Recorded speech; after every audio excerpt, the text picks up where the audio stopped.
তোর একটা চিঠি আসছে মেইলে। কই? টেবিলের উপর।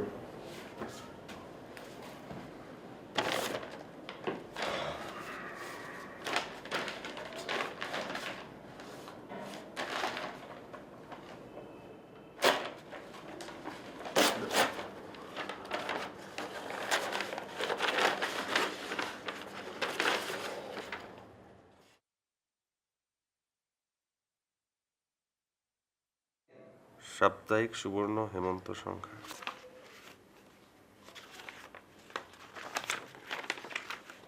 প্রিয় বাবু, সুবর্ণর হেমন্ত সংখ্যা বের হলো। তোমার কোনো কবিতা ছাপাইনি, তারপরও পাঠালাম পত্রিকাটা। তুমি লেখাগুলো পড়ো। পরে যদি তোমার মনে হয় তোমার লেখা ছাপানো উচিত ছিল, তাহলে তুমি আমার সাথে কথা বলো। সবগুলো লেখাই তোমার লেখা থেকে ভালো, মিন্টু ভাই। মানে কি?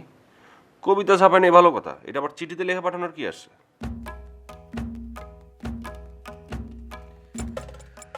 মিঠু ভাই মনে হয় তোর একটু ভয় পায়। কেন আমার ভয় পাবে কেন? তোর ভয় না পাওয়ার কোনো কারণ আছে? তোর তো মাঝে মাঝে আমারই ভয় লাগে। দে পত্রিকাটা দে।